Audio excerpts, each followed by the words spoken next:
না, যাবে না বলছি। আরে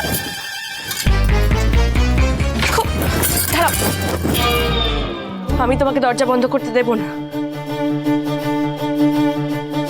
করো না এরকম। আমার গায়ের জোরের সঙ্গে তুমি পারবে না পূজা। আমি তো জানি তুমি একটা আস্ত বাঘ, আর তোমার কাছে আমি একটা পুচকে বেড়াল ছাড়া ছাড়া আর কিছুই না গো। তো যখন বুঝেই গেছে তখন কেন আমার থাবাকে প্রাণ বিসর্জন দেবে পূজারানী মুখার্জি? হ্যাঁ ঠিকই বলেছো, আগামীকাল মায়ের বিসর্জন, আর আজ তুমি আমার মায়ের দেয়া জামা পরলে, আমার খুব ভালো লাগলো গো, আর তোমায় খুব ভালো মানিয়েছে গো।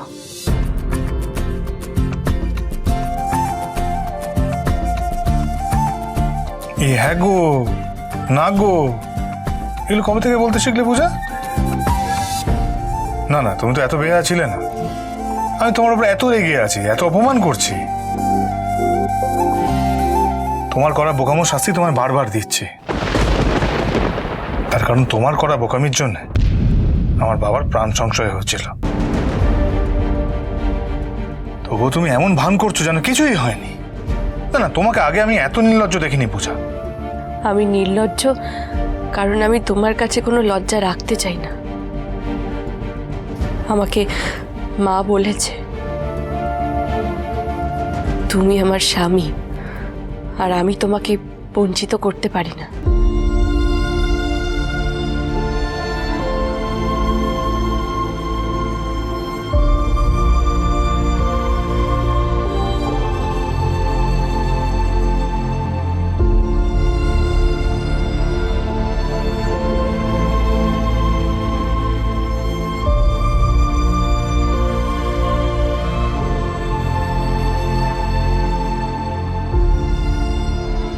সুখ আমার কপালে নেই পূজা। আমি ছোট থেকেই সর্বহারা। আসলে সবকিছু থেকেও আমার কোনো কিছু নেই, তাই আমার সবকিছু থেকে বঞ্চিত থাকতে দাও প্লিজ। আমি তো আছি মিস্টার মাথা গরম। না পূজা, তুমি নেই, তুমি কোথাও নেই। তুমি যেগুলোই বলছো সেগুলো সমস্ত কথার কথা।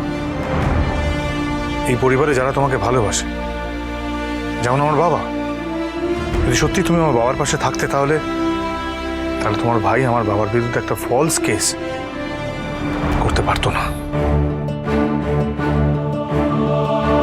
কেসটা প্রতারণার। আমি যতই বাবাকে বোঝাই বাচ্চাদের মতো যেটা পেটি কেস, তুমি কোনো চিন্তা করো না, কিচ্ছু হবে না, কোনো শাস্তি হবে না, কেসটা কিন্তু কেস, জুডিশিয়াল ব্যাপার, এতে কিন্তু থেকেই যায়। আর ভুলে যাও না পূজা, এটা একটা কোর্টে ওঠা কেস। বাড়িতে সমন্বয় এসে গেছে, বাবাকে কিন্তু কোর্টে যেতেই হবে।